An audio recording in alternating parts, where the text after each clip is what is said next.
Good evening, my friend. I'm John, and I'm glad you found your way to this fire burning against the dark.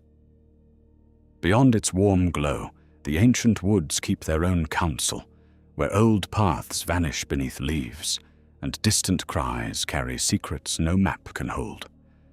Tonight, the wind bears the scent of pine, cold stone, and something that should have remained forgotten. Draw a little closer, and let us step together into the shadows where this tale begins. The spring sun had begun to warm the highest boughs of the great forest that men now called Mirkwood, though among the elves it was once more spoken of by its older and fairer name, Erin Lascalon, the Wood of Green Leaves. The darkness that had lingered there for long centuries had been driven back with the fall of the Dark Lord, yet the forest had not become tame. Ancient oaks still cast broad shadows over silent paths. Deep ravines still gathered cold mist before dawn, and creatures older than the kingdoms of men still moved beneath the leaves with little care for those who walked on 2 feet. Peace had returned, but peace was never the same thing as safety. Legolas, son of Thranduil, knew that better than any hunter living beneath those trees. He had returned from many journeys beyond the borders of his father's realm. He had walked the White City beside the king, crossed the shining plains of Rohan, and sailed the wide river into lands where strange birds nested among silver reeds. Yet every road eventually drew his thoughts homeward, and no song of distant lands stirred his heart like the whisper of leaves moving high above the forest floor. As he followed an old woodland path beneath beeches, whose bark gleamed pale in the morning light, he found no joy in his return, for troubling tidings had reached him before he crossed the forest river. Hunters had vanished without leaving word, patrols had discovered abandoned camps, and no one agreed upon what stalked the northern woods. Such confusion troubled him more than any tale of a single beast. Near midday, he reached one of the king's outer watchposts, a sturdy hall of timber raised upon stone laid in elder days. Elven guards greeted him with smiles that quickly faded when they saw the question already waiting in his eyes. Their captain bowed with quiet respect before leading him inside, where a rough map of the forest had been spread across a heavy table. Small carved tokens marked places where disappearances had occurred over the past 2 months, and Legolas noticed at once that no clear pattern joined them. Some lay beside rivers, others deep beneath pine-covered hills, while several rested close to well-traveled roads that should have been among the safest places in the realm. That troubled him even more. "The forest gives no clear answer," the captain said, as his fingers rested upon the carved markers. "Those who escaped speak of different creatures, and each swears the others are mistaken." Legolas studied the weathered face before him, and saw no hint of exaggeration, only the weariness of one who had searched without success. "Tell me every tale, exactly as it was spoken," Legolas replied, keeping his voice calm despite the unease rising within him. Truth often hides among details that frightened minds overlook. The captain nodded without delay, for he knew the prince valued careful observation above swift judgment. The first witness had been an aged woodman from the settlements beyond the eastern border, and he insisted that an enormous black bear had burst from the undergrowth without warning. He described claws long enough to tear bark from living trees and a roar that sent birds fleeing into the sky. Another survivor, an elven scout with sharp eyes and steady nerves, denied the tale completely. She claimed she had seen nothing larger than a wolf, though its movements were strangely silent and its eyes shone pale even beneath the noon sun. A third witness swore upon his life that some great cat, swift as flowing water, had dragged away his companion before anyone could loose an arrow. Legolas listened without interruption until every account had been spoken aloud. He neither frowned nor shook his head, though inwardly he measured every contradiction against years of hunting across forests, mountains, and plains. Beasts did not change their shape from one valley to the next, nor did they leave tracks that vanished as though the earth itself wished to hide them. Fear often clouded memory, but fear alone could not explain so many conflicting stories. Something lay beneath these reports, hidden as carefully as a hunter masking his scent before approaching wary game. Whatever stalked the northern woods possessed either remarkable cunning or unexpected help. When the meeting ended, Legolas walked alone beyond the walls of the watchpost, while the afternoon breeze stirred the young leaves overhead. The songs of thrushes drifted through the branches, yet they ended abruptly farther north, where an uneasy silence settled over the forest. He paused beside a stream whose clear waters reflected patches of blue sky between the trees. Kneeling, he touched the surface with his fingertips and watched tiny ripples spread outward until they vanished among floating blossoms.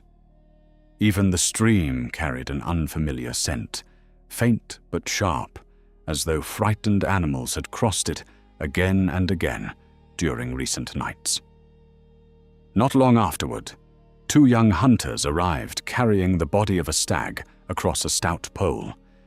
The animal was large, healthy, and recently killed, but Legolas immediately noticed wounds that did not match the marks left by wolves or bears.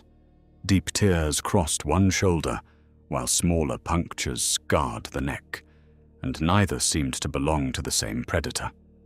One hunter explained that they had found the stag untouched, except for those injuries, abandoned where it had fallen.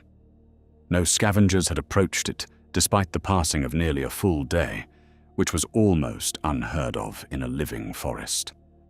Even the ravens had kept away. Legolas crouched beside the carcass and examined every mark with patient care. He traced broken hairs caught beneath torn flesh, gathered fragments of dark fur upon the edge of a leaf, and studied crushed moss where the struggle had ended. None of it matched cleanly. One trail suggested heavy paws pressing deep into soft ground, while another hinted at lighter feet moving with remarkable speed. He closed his eyes for a moment, breathing slowly until every scent separated within his mind, and he realized that at least 2 predators had indeed been present. Yet neither had eaten, and that made little sense. Rising without haste, he looked toward the dim northern reaches, where ancient hills folded into one another beneath endless trees. His bow rested lightly in his hand, familiar as his own heartbeat, and the forest seemed to wait alongside him. "This is no hunt driven by hunger," he murmured softly, though no one stood near enough to answer. The words disappeared among the leaves, but speaking them aloud made the thought harder to dismiss. Something was driving the beasts from their natural ways, and that force would prove more dangerous than claws or teeth alone.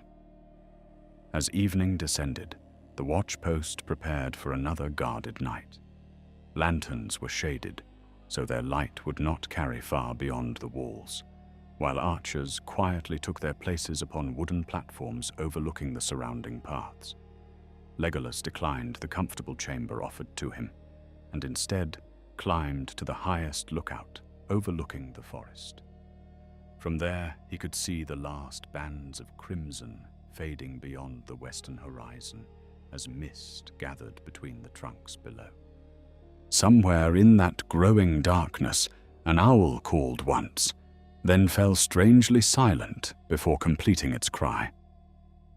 Hours passed without alarm, and the stars wheeled slowly across the heavens above the forest canopy. Most would have taken comfort from such quiet, but Legolas felt the silence pressing against his ears like water against stone.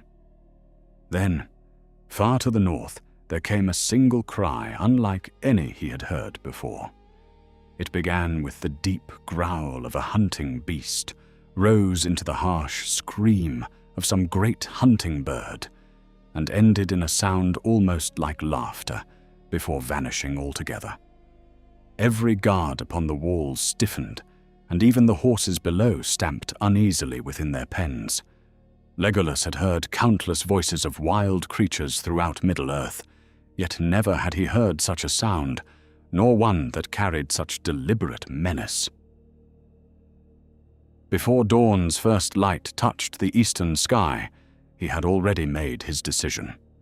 He would not wait for more reports or send others ahead into uncertainty, while he remained behind studying maps. The mystery would yield only to careful footsteps upon the forest floor, where broken branches and hidden tracks spoke more honestly than frightened memories. Taking only his bow, his knives, and enough provisions for many days beneath the trees, he departed the watchpost alone, while the first birds cautiously greeted the coming morning. Behind him, the gates closed without a word, and before him, the northern forest received him into its vast green silence, where every shadow seemed to conceal another piece of the unseen beast. Morning light filtered through the upper branches in long shafts of pale gold, yet little of it reached the forest floor. Legolas moved without haste along a narrow game trail that wandered northward between moss-covered stones and towering beeches whose roots gripped the earth like ancient hands.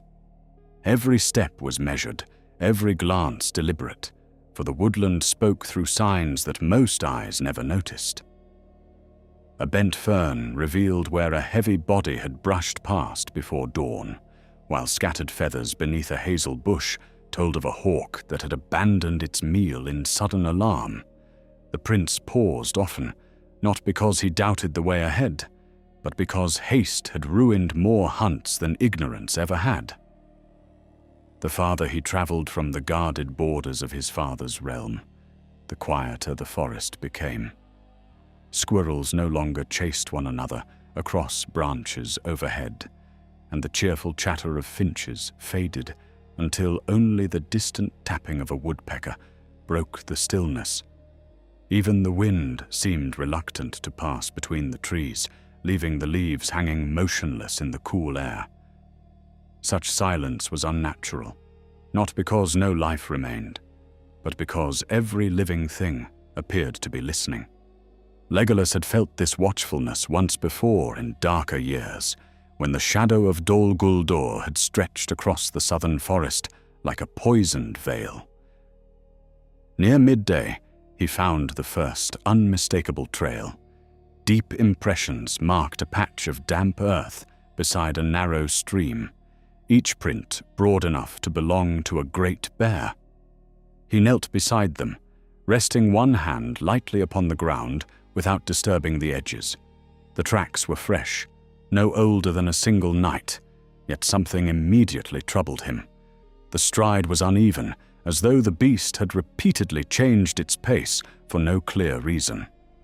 A true bear walked with steady purpose, unless startled, wounded, or hunting, and none of those explanations suited what he saw.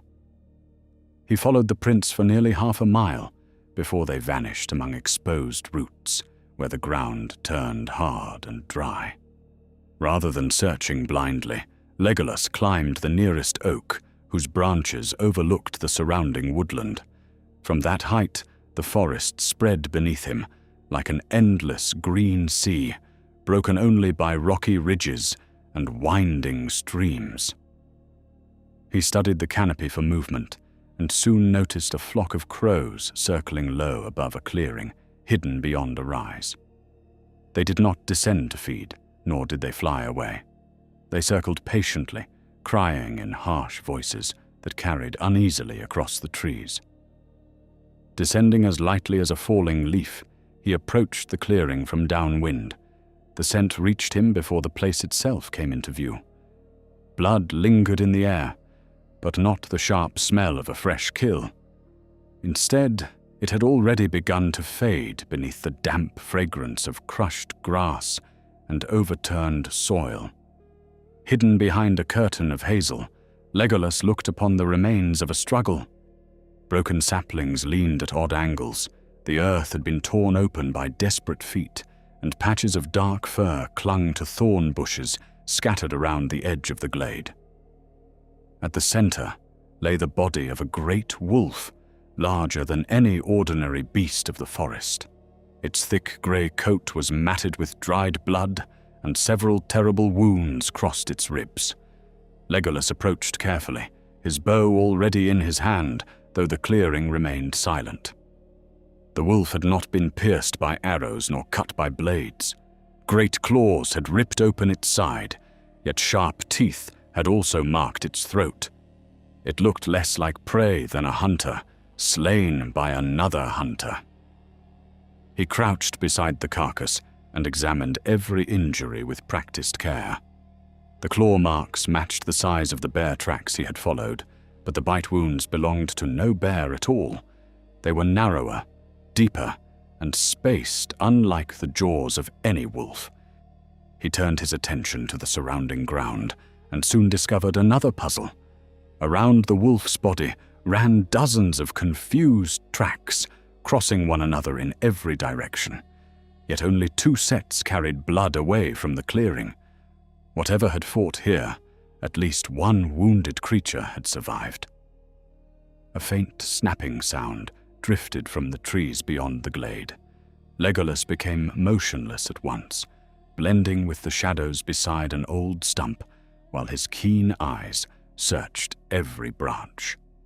Moments passed before he saw the movement. High among the leaves, scarcely visible against the bark, crouched a young elven scout, dressed in woodland green. The scout recognized the prince and descended swiftly but cautiously, never taking his eyes from the surrounding forest until both stood together beneath the trees. "I feared I had found another victim," the scout admitted quietly. His face showed relief, though fatigue darkened his eyes. "3 days I have followed strange signs through these woods, and each day the trail becomes harder to understand." Legolas listened while the younger elf described distant howls that answered one another, though no pack could be found, claw marks appearing high upon tree trunks where no bear could reach, and deer abandoning ancient grazing grounds for no visible reason. None of the reports contradicted what Legolas had already seen. Instead, they deepened the mystery. The scout led him to a rocky ledge overlooking a narrow valley where a cold stream wound between scattered pines. "Last night I watched from here until moonset," he said, pointing toward the water below. "A great bear crossed first, moving south. Not long after, something smaller followed its trail. Then, before either had vanished from sight, both fled together, as though pursued." Legolas frowned, for predators did not willingly flee side by side. Fear could unite prey, but not creatures that hunted one another. Whatever had driven them had inspired terror greater than instinct itself. Together they descended into the valley, searching along the stream, where damp sand preserved every passing footprint. Legolas soon halted beside an impression unlike any he had expected. It belonged neither to beast nor bird. The print was made by a boot, though narrower than that of a man and far too large for a hobbit. The heel had worn unevenly, suggesting its owner favored one leg. Nearby, almost hidden beneath reeds, lay the broken shaft of a black feathered arrow. The prince lifted the arrow carefully. Its wood was well crafted, but unfamiliar, and the iron head had been smeared with a dark substance that still clung stubbornly despite the damp air. He did not touch it directly. Instead, he wrapped it in a strip of cloth before placing it inside his quiver. "This forest holds more than frightened beasts," he said quietly. The scout nodded without speaking, sensing that the discovery had shifted the hunt in a dangerous direction. Toward evening, they reached the ruins of an ancient stone bridge, crossing a swift stream that tumbled between steep banks. The bridge had collapsed long ago, leaving only broken arches rising above the rushing water, like the ribs of some forgotten giant. As they searched the moss-covered stones, Legolas noticed fresh scratches carved into the weathered rock. They were not random marks left by claws. Someone had sharpened blades there within the past few days, leaving thin curls of bright stone scattered beneath the ledge. The sound came without warning. From somewhere beyond the opposite bank echoed the frightened scream of a horse, followed instantly by the crash of undergrowth and the unmistakable roar of a great beast. Birds burst upward from the trees in a dark cloud, wheeling wildly across the evening sky before disappearing southward. Legolas and the scout exchanged a single glance, neither needing words.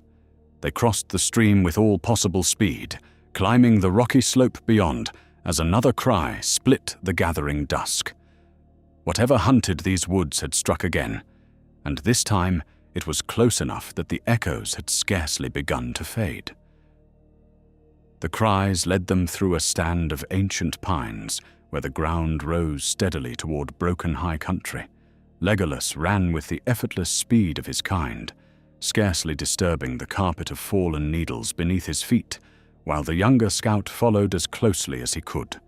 The forest seemed to recoil from the direction of the noise. Birds burst from hidden nests only to wheel away in silence, and a pair of foxes darted across the path without pausing to look behind them. None of the signs suggested an ordinary hunt. Every creature was fleeing the same unseen danger. They reached the crest of the ridge only moments later and looked down into a shallow valley where a merchant's wagon lay overturned beside a narrow track. One horse had broken free and vanished into the trees, but the second lay tangled in shattered harness, kicking weakly against the earth. Two men fought desperately near the wreckage with axes meant for splitting timber rather than battle, while a huge black bear circled them with startling speed. The beast's coat was scarred with old wounds, its muzzle flecked with foam, and its eyes carried none of the dull hunger of a starving animal. They shone instead with wild terror. Legolas loosed his first arrow before his boots had fully stopped upon the ridge. The shaft flashed through the cool air and struck the bear high in the shoulder, forcing it to turn with a roar that shook the valley. The men staggered backward, unable to understand where help had come from, and the younger elf immediately sent a second arrow into the beast's flank. Instead of charging its new attackers, the bear wheeled away and sprinted toward the northern trees with astonishing speed. It ignored the wounded horse, ignored the men it had nearly slain, and fled as though escape mattered more than blood. "Stay with them," Legolas called to the scout as he leapt down the rocky slope. "If another danger comes, bring them to the ridge." The younger elf obeyed without hesitation, already cutting the trapped horse free while speaking calm words to the frightened travelers. Legolas, meanwhile, pursued the fleeing beast through dense undergrowth, keeping just close enough to follow without driving it into blind panic. Something in its movements convinced him that he hunted, not a killer, but a creature desperate to outrun another hunter. The trail wound between boulders and across a shallow stream before climbing toward older woodland, where twisted oaks shaded the earth. Blood-stained leaves and stones from the wounds left by the arrows, making the path easy to follow. Yet the prince soon noticed something stranger. Alongside the bear's fresh tracks appeared another set of prints. They belonged to a large cat, perhaps a lynx beyond ordinary size, though the stride was far longer than any he had ever seen. The cat had not followed behind the bear. It had crossed its path repeatedly, as though circling it. Legolas slowed until each step became almost soundless.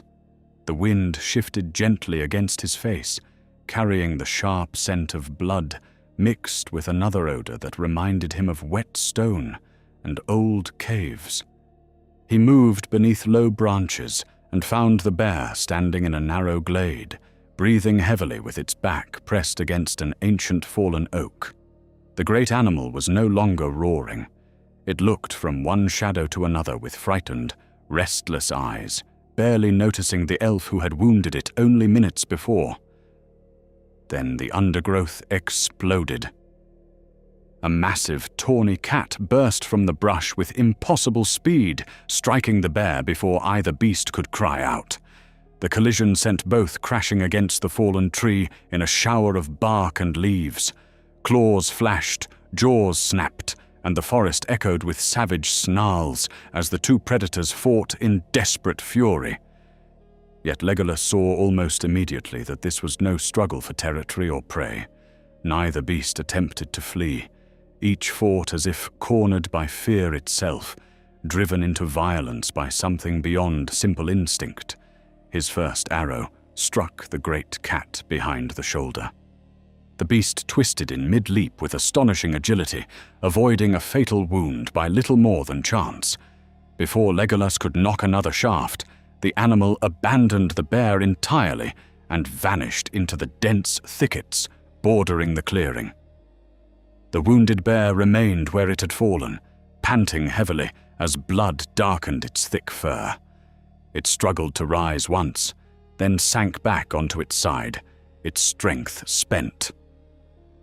Legolas approached cautiously, arrow ready should the creature recover its fury. Instead, the bear merely lifted its head and watched him with weary eyes clouded by pain. He had spent enough years among the wild things of Middle-earth to recognize the difference between rage and suffering. Slowly he lowered his bow. The bear gave a faint, rumbling breath, neither threatening nor pleading, and turned its gaze toward the northern forest. Even in its final moments, it seemed afraid of something beyond the trees. The prince knelt beside the dying animal and studied it more closely. Fresh scratches covered its flanks, but beneath them lay older wounds, already half-healed. Some had been made by claws, others were thin cuts, straight and deliberate, left by steel. Around one foreleg, hidden beneath matted fur, he discovered a narrow leather thong stained with dried blood. It had once held something fast around the limb, though whatever had been attached was gone. He carefully removed the leather strip and examined the knot. It had not tightened naturally through movement. Someone had tied it with practiced hands. The realization settled heavily upon him. Wild beasts did not bind themselves, nor did hunters place straps upon dangerous animals without purpose. Whatever mind lay behind the attacks had been close enough to touch this bear, and skilled enough to survive the attempt. That thought disturbed him far more than the beast's great strength. A faint whistle drifted through the trees. It lasted only a heartbeat, little louder than a bird's call. But the dying bear reacted instantly. Every muscle tensed despite exhaustion, and its head jerked toward the sound. Legolas spun, searching the forest beyond the clearing, yet saw nothing except tangled branches swaying gently in the evening breeze. The whistle came again, slightly farther away this time, followed by absolute silence. Whoever had made it possessed discipline enough to remain hidden even from elven sight. The bear gathered its last strength and lurched to its feet. It stumbled only a few paces before collapsing once more, this time without a cry. Its breathing slowed, then ceased altogether. Legolas bowed his head briefly in respect, for no hunter rejoiced in such a death. When he rose again, he found fresh footprints pressed into the damp soil beyond the clearing. They were the same narrow boot prints he had discovered beside the stream, and they were leading north. He followed them for several hundred yards until they ended abruptly at the base of a weathered cliff. There the ground became solid stone, broken by cracks and patches of moss, leaving no further sign of the mysterious traveler. As he searched the rock face, his keen eyes caught the faintest trace of smoke rising above the trees beyond the cliff. It was too thin to belong to a forest fire and too carefully hidden to be accidental. Somewhere ahead, concealed among the forgotten hills of northern Erin-Lascalen, someone had made camp, and Legolas knew with growing certainty that the true hunt had only just begun. Legolas didn't go directly toward the faint thread of smoke. A careless hunter walked into another's trap, and whoever had hidden a camp so well beneath the northern hills possessed both patience and skill. Instead, he circled westward, beneath the shelter of dense firs, keeping the breeze in his face while he searched for signs that would reveal how many feet had passed that way. The cliff rose steadily beside him, its weathered stone clothed in ivy and patches of dark moss, while the forest grew older with every step. Many of these trees had stood long before the shadow of Dol Guldur had ever reached the wood, and they remembered ages that men had forgotten. As twilight deepened, he found what he had expected. A narrow path, nearly invisible beneath fallen leaves, climbed between two great boulders toward the heights above the valley. The trail had not been made by chance. Low branches had been trimmed years before and allowed to grow again, disguising the passage from casual eyes while leaving enough space for careful travelers. Legolas touched one clean-cut stump and found the wood weathered but not ancient. Someone had maintained this hidden way for a considerable time. He climbed without haste until the smell of smoke grew stronger. It was not the rich scent of oak burning for warmth, but the thinner odor of damp wood kept deliberately low to hide its presence. Soon he reached a rocky shelf overlooking a small hollow enclosed by stone on three sides. There, beneath rough shelters woven from branches and hides, stood the remains of a camp that had already been abandoned. Ashes still glowed faintly beneath a covering of earth, proving that those who had stayed there had departed only a short while before. Legolas searched every corner with calm precision. He found no carelessly discarded tools, no scraps of clothing, and no food left behind. Whoever had occupied the place had removed nearly everything worth carrying. Yet complete order often betrayed itself more readily than untidy haste. Beneath one shelter, he discovered several coarse hairs caught upon a splintered post. They belonged neither to horse nor deer. Nearby, the earth bore shallow grooves where heavy cages or crates had once rested before being dragged away. He followed those drag marks to the edge of the hollow, where they disappeared beneath loose stones deliberately scattered across the ground. Kneeling, he brushed the rocks aside until fresh soil appeared beneath them. The deception was clever, but not perfect. Someone had wished to conceal the direction in which the burden had been taken, and that alone revealed its importance. Legolas studied the exposed ground until he found faint impressions leading northeast through a narrow cleft between the hills. Before he could continue, a soft whistle sounded from below. It was the younger scout, moving carefully through the trees with the two rescued merchants behind him. The men looked weary but unhurt, carrying only what they had managed to salvage from their overturned wagon. One of them, broad-shouldered and grey-bearded, bowed deeply upon recognizing the prince. "We owe you our lives," he said quietly. "Had your arrows come a moment later, neither of us would still be standing." "You may repay nothing," Legolas answered. "Tell me only what you saw before the bear attacked." The older merchant frowned as he searched his memory. "We heard no beast until the last instant." Our horse grew restless first, staring into the trees, and then a whistle sounded somewhere beyond the road.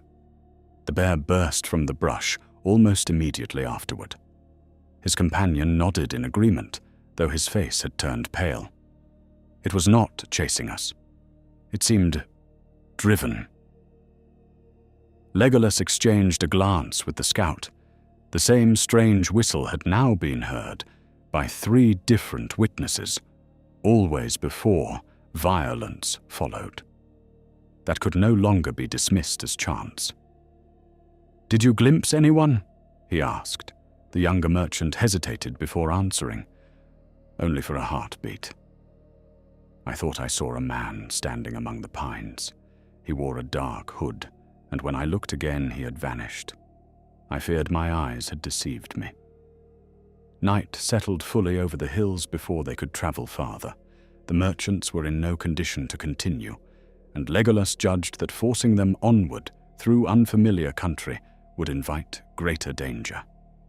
They made a small hidden camp beneath an overhanging shelf of stone where no fire was needed. The men soon drifted into uneasy sleep, but neither elf rested. They sat in silence overlooking the dark forest while the stars slowly appeared between the branches above. After several hours, the scout spoke quietly. "Do you believe these are servants of the enemy who escaped the war?" Legolas remained silent for a long moment before answering. "If they were orcs, we would already know it.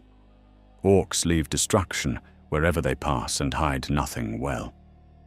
These tracks belong to disciplined hands, and their purpose is not simple slaughter." He looked toward the northern darkness where the abandoned camp lay hidden among the hills. "Whoever they are, they understand beasts better than most hunters. That knowledge makes them dangerous." The night remained calm until some time after midnight, when Legolas heard a sound too soft for mortal ears. It came from the slope above the camp, where loose pebbles shifted beneath cautious feet. He rose without speaking and slipped silently into the shadows between the rocks. The scout noticed his movement and quietly reached for his bow, but Legolas motioned for him to remain where he was. If an intruder watched the camp, 2 moving hunters would reveal more than one. Legolas climbed the hillside with the silence of drifting mist. Ahead, the faint outline of a cloaked figure moved between scattered stones, pausing often to look down toward the sleeping camp. The stranger carried no lantern and walked with practiced confidence despite the darkness. For several minutes, Legolas shadowed him unseen, waiting for a clear opportunity to close the distance. Then the wind shifted unexpectedly. The cloaked figure stopped at once. Without turning, the stranger reached calmly into his cloak and cast a small object behind him. It struck the rocks with a sharp crack, and an instant later, thick grey smoke burst outward in every direction. Legolas sprang forward through the cloud, but the smoke carried a bitter scent that stung even elven eyes. By the time the air cleared enough to see, the hillside stood empty beneath the stars. Only scattered footprints remained, leading downhill before disappearing among hard stone. He searched the place carefully and found a single object lying where the stranger had stood moments before.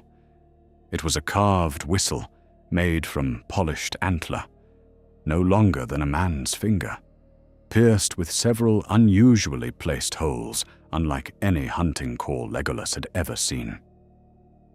Turning it over in the moonlight, he noticed tiny runes etched around its base. They were crude and weathered, yet unmistakably old, copied from a style once used by wild men who had wandered the northern forests generations before. By dawn, the merchants had begun their journey south under the escort of the younger scout, carrying warnings to every settlement they passed. Legolas watched them disappear among the trees before fastening the strange whistle securely inside his cloak. He now possessed his first true piece of the mystery, but it answered almost nothing. Someone hidden in the northern wilderness was using trained signals to direct terrified predators, and abandoned camps suggested preparation far beyond the work of a lone wanderer. With the morning mist still clinging to the valleys, Legolas turned toward the narrow cleft beyond the deserted camp, following the hidden trail deeper into the forgotten reaches of Erin Lasgallen, where no patrol had ventured for many months.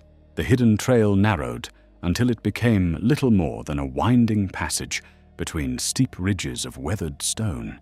Ancient pines clung to the slopes above, their roots twisting through cracks in the rock, while thick ferns covered the ground below so completely that every step demanded careful attention. Legolas advanced slowly, not because the way was difficult for him, but because the forest had begun to reveal signs of careful concealment. Small branches had been bent back into place after recent passage, loose stones had been returned to cover footprints, and patches of moss had been pressed down where heavy loads had crossed. Whoever traveled this route had long experience avoiding pursuit. By midday, the cleft opened into a broad valley hidden from the rest of the forest by surrounding hills. At first glance, it appeared untouched. A clear stream wound through waist-high grass, birches shimmered along its banks, and deer grazed peacefully near the far edge of the meadow. Yet Legolas remained still beneath the trees, studying every detail before taking another step. The deer fed too close together, constantly lifting their heads toward the same northern slope instead of watching every direction, as wild animals usually did. They were not calm. They were wary. He circled the valley without entering it, and soon found the reason. Along the northern hillside stood a line of rough wooden posts, driven deep into the earth and disguised with freshly cut brush.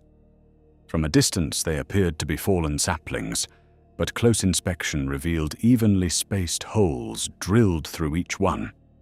Fragments of cord still clung to several posts, and the surrounding ground bore countless overlapping tracks. Animals had been gathered here in large numbers.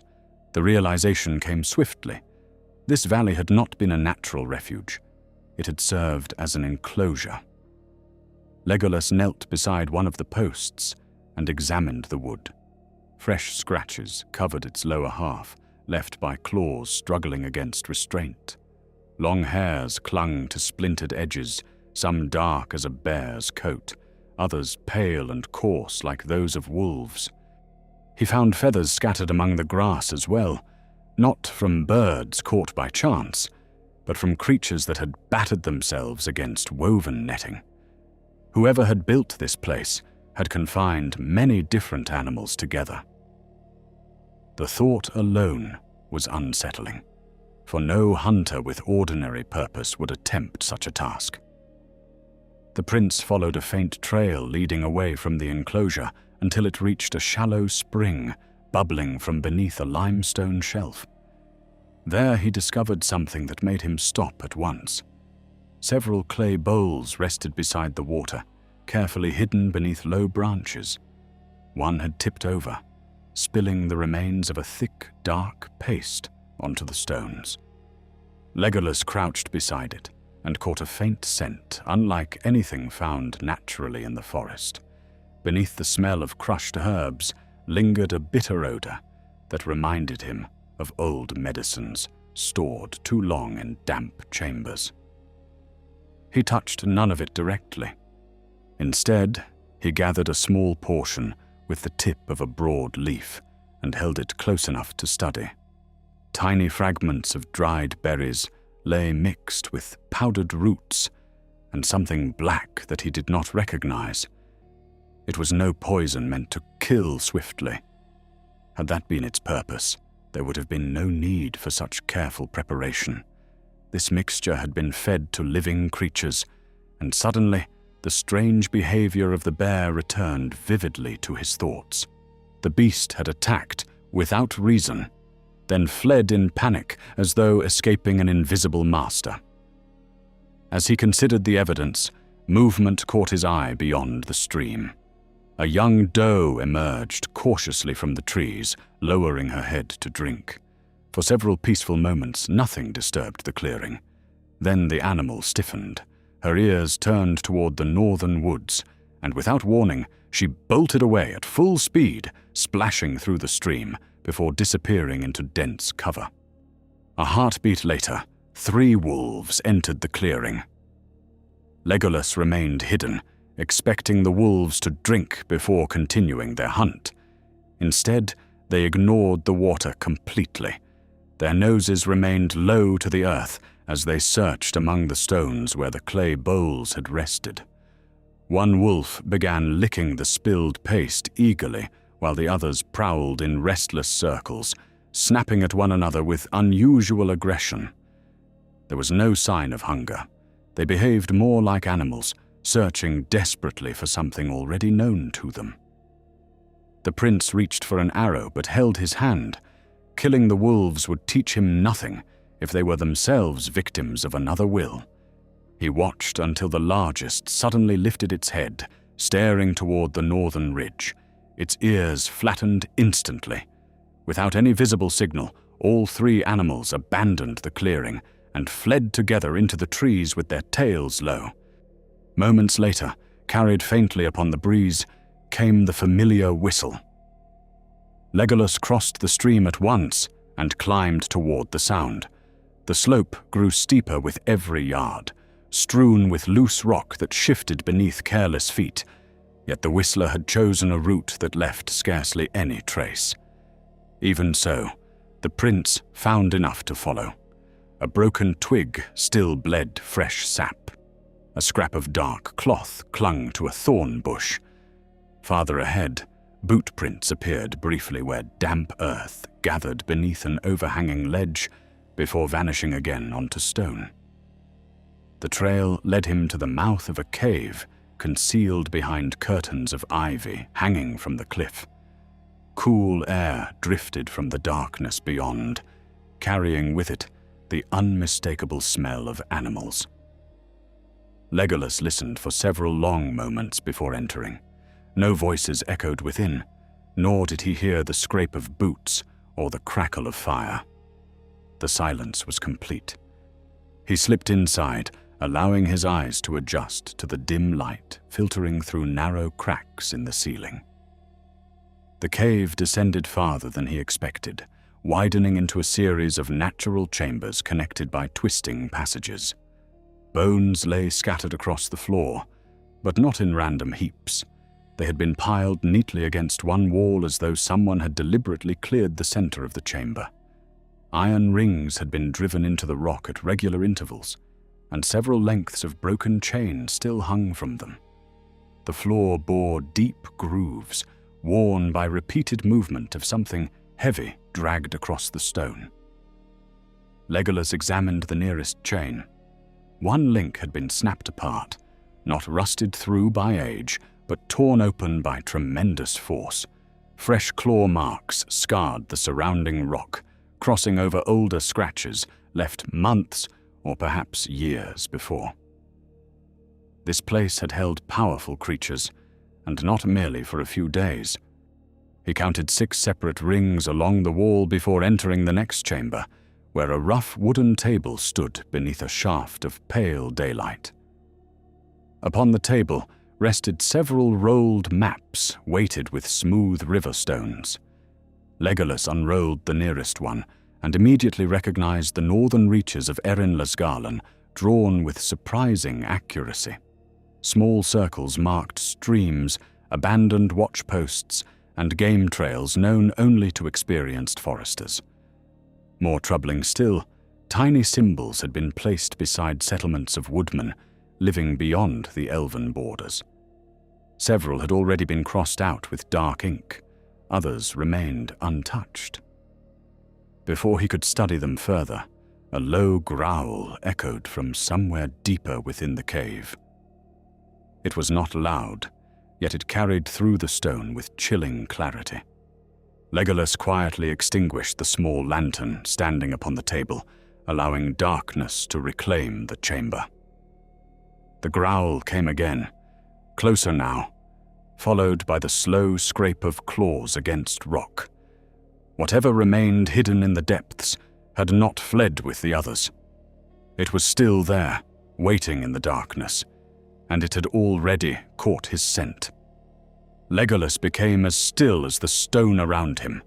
The cave was dark enough that a man would have seen almost nothing, but to elven eyes the chamber slowly emerged in shades of grey, each jagged wall and scattered bone taking shape as his sight adjusted. The growl didn't come again immediately. Instead, there followed the soft scrape of claws, then silence so complete that even the steady dripping of water somewhere deeper within seemed unnaturally loud.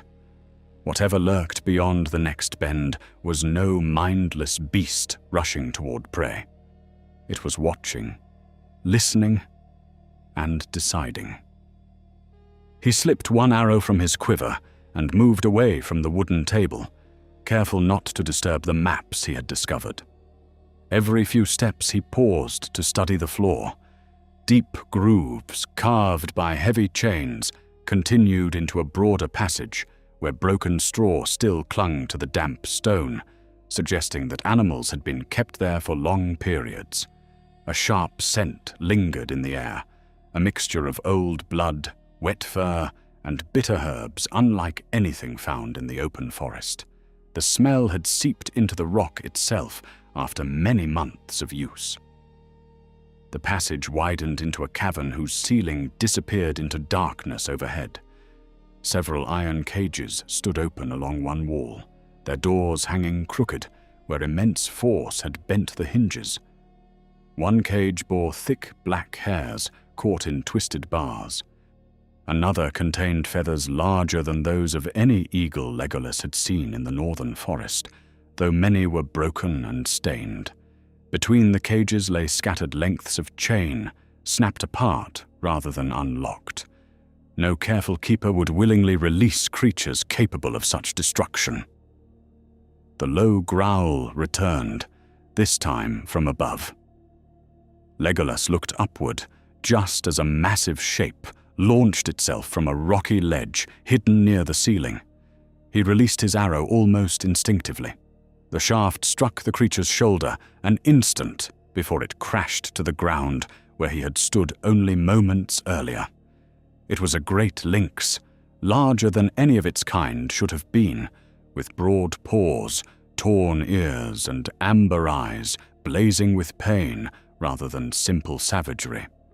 It recovered almost immediately despite the wound and sprang sideways instead of charging directly, seeking another angle from which to strike.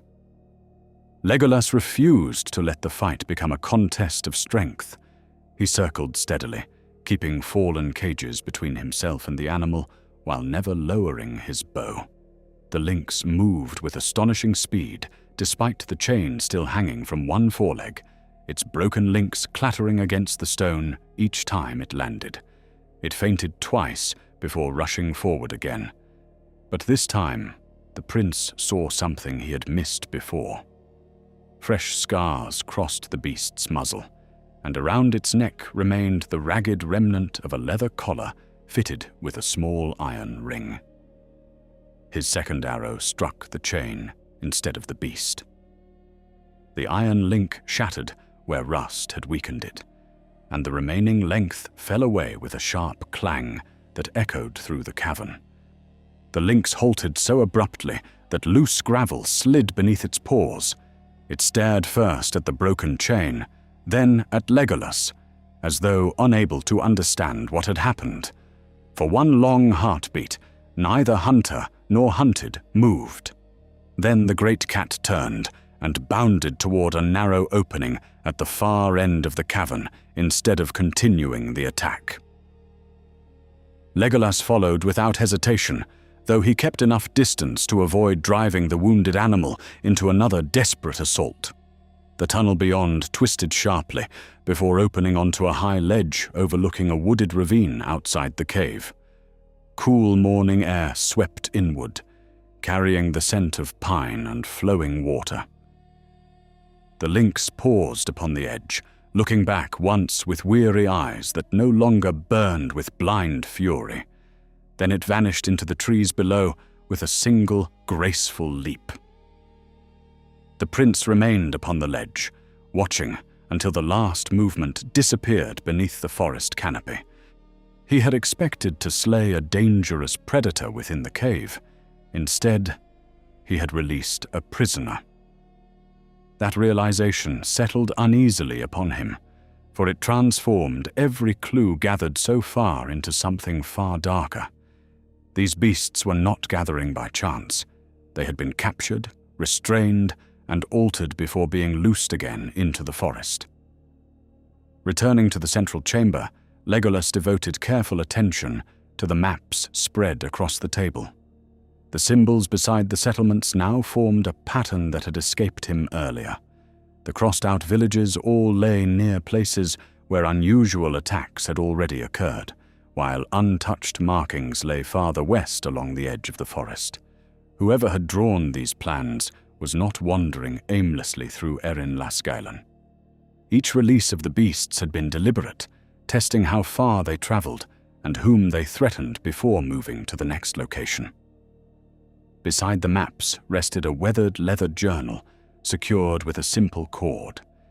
Its pages contained no flowing account, but short entries written in a firm hand. Many listed dates, followed by observations about captured animals. Some noted whether a wolf returned after release. Others measured how long a bear wandered before answering the whistle. One line, written more heavily than the rest, caught Legolas's attention at once.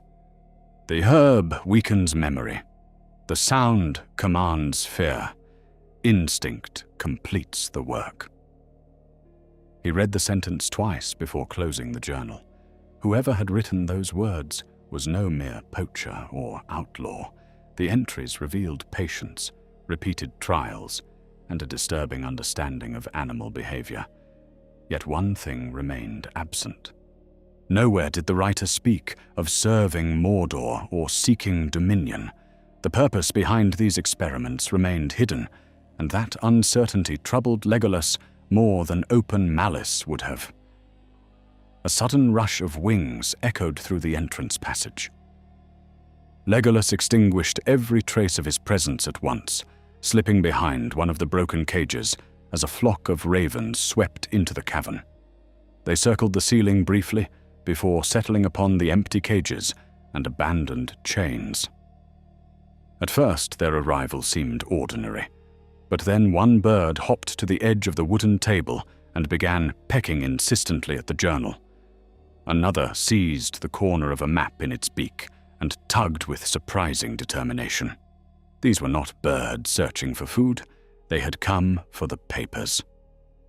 The prince watched without moving until a faint whistle drifted into the cave from somewhere beyond the ravine. Instantly, every raven took flight together, abandoning the documents and pouring out through the opening like black smoke scattered by the wind. Their departure confirmed what he had scarcely dared suspect. The same signal that drove wolves and bears also directed the birds of the forest. Someone nearby had expected to find this cave empty, or wished to ensure that no evidence remained for anyone who entered after them. Legolas gathered the journal, the maps, and one of the carved whistles into his pack before leaving the cavern by the narrow ledge. As he descended toward the ravine, he found the lynx's trail once more. Fresh blood marked several stones, but the tracks no longer wandered in confused circles. They ran straight north with calm, purposeful strides. The freed beast was not fleeing blindly. It was returning somewhere, and Legolas decided that following it might lead him closer to the unseen master than any abandoned camp or hidden cave ever could. The trail left by the wounded lynx climbed steadily through broken country, where the forest gave way to ridges of grey stone and scattered stands of wind-twisted pine. Legolas followed without difficulty, though the cat had recovered enough strength to travel swiftly despite its injury. Fresh drops of blood marked the path at regular intervals, each smaller than the last, and before long he realized the wound was already beginning to close. The arrow had passed cleanly through muscle without striking bone, and the beast's powerful body was healing. That pleased him more than he expected, for the creature had become less an enemy than a guide. By midday, the tracks entered a region seldom visited even by the wood elves. Ancient watchtowers, built in forgotten years to guard the northern approaches, stood in ruins upon lonely hilltops. Ivy smothered their cracked walls, and young trees grew from collapsed stairways where guards had once kept vigilant watch. Legolas remembered these places from his youth, though even then they had been old. His father had ordered them abandoned after the darkest years of the Shadow, judging that no lasting settlement could yet flourish, so far from the king's halls. Now, seeing them again, he wondered whether that long neglect had allowed another power to take root unnoticed.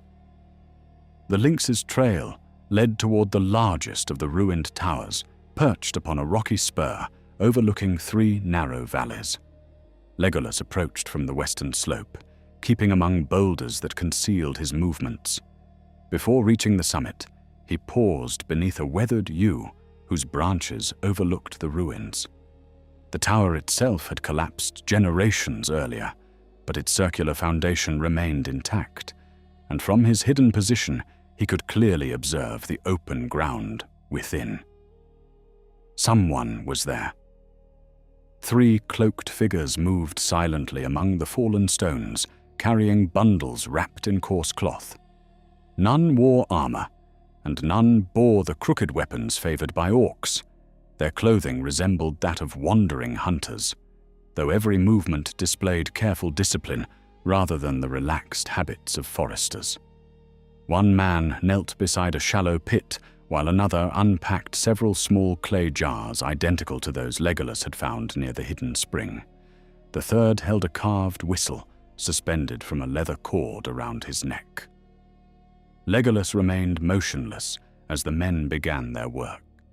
They emptied the contents of the jars into a broad wooden bowl before adding water drawn from a skin. The mixture became thick and black beneath the stirring stick, releasing the same bitter scent that lingered within the cave. Nearby, strips of fresh venison had been laid across flat stones. One by one, the men coated the meat with the dark paste before arranging the pieces carefully inside wicker baskets. None of them spoke while they worked. Only after everything had been prepared did the eldest of the 3 finally break the silence. His beard had turned almost entirely grey, though his hands remained steady as he inspected the bait. "Not too much," he said quietly. "The larger beasts remember the taste now. If the bitterness is too strong, they refuse it." The youngest nodded without argument, scraping away part of the mixture before replacing the meat inside the basket. Legolas listened closely. Their speech belonged to men of the north, though softened by an accent he could not immediately place. The eldest lifted one of the whistles and tested it with the gentlest breath. The sound scarcely carried beyond the ruined tower, little more than a trembling note unlike any ordinary bird call. Yet the effect was immediate. From somewhere within the surrounding forest came the distant answer of wolves howling together. A moment later, ravens rose above the trees to the east, circling briefly before settling once more. The old man smiled with quiet satisfaction. "They learn faster than before," the youngest observed. "They fear faster," the elder corrected. "Fear teaches more faithfully than hunger." Those words settled heavily upon Legolas's thoughts. He had suspected that fear lay at the heart of the mystery, but hearing it spoken so plainly confirmed that the strange behavior of the beasts had been carefully cultivated. The herb alone had not created obedient servants. It had weakened memory and sharpened terror until every whistle became a command stronger than instinct itself. Whoever had devised the method possessed a cruel understanding of living creatures. The conversation ended abruptly as another figure emerged from beneath the shattered remains of the tower. Unlike the others, this newcomer carried neither jars nor baskets. His cloak was darker, his boots finely made despite the rough country, and across his back rested a long hunting spear rather than a bow. His face remained hidden beneath a deep hood, but the others immediately straightened as he approached. No formal greeting passed between them. Respect alone revealed who held authority. "The northern enclosure is empty," the hooded man said. His voice was calm, almost gentle, though it carried the quiet certainty of one accustomed to obedience. "The cave has been found." None of the three answered immediately. At last the eldest spoke. "By whom?" The hooded figure looked toward the southern forests, where Legolas lay hidden beyond sight. "An elf, one who understands more than most." The silence that followed lasted several heartbeats. "The prince?" asked the youngest in little more than a whisper. "I believe so." No fear entered the hooded man's voice as he spoke those words. Instead, there was something resembling measured respect. "He has already freed one of the cats. Others may follow unless we move quickly. Gather everything. We abandon these hills before sunset." The three men obeyed at once, wasting no motion and asking no further questions. Within moments, the baskets, jars, and tools were packed away with practiced efficiency. Legolas weighed his choices carefully. He might loose an arrow now, and perhaps bring down the hooded leader before the others understood what had happened. Yet too many questions remained unanswered. If these men formed only part of a larger company, striking too soon could scatter them into the forest before he learned where they truly belonged. Better to follow. Better to discover the route than merely cut away another branch. The decision had scarcely formed when a low growl drifted from the trees below the tower. The hooded man stopped instantly. "So," he murmured, "she has returned." From the northern edge of the clearing emerged the great lynx Legolas had released from the cave. Blood still darkened her shoulder, yet she walked steadily toward the ruined tower with her head low. None of the men reached for weapons. Instead, the hooded figure slowly removed a piece of prepared venison from one basket and held it loosely in his hand. "Come," he said softly. "There is no pain now. Come back." The lynx halted several paces away. Her ears flattened, and for a long moment she seemed caught between two powerful instincts. The scent of the treated meat drifted toward her on the afternoon breeze, while the whistle hanging from the man's neck gleamed faintly beneath his cloak. Legolas watched every movement, scarcely daring to breathe.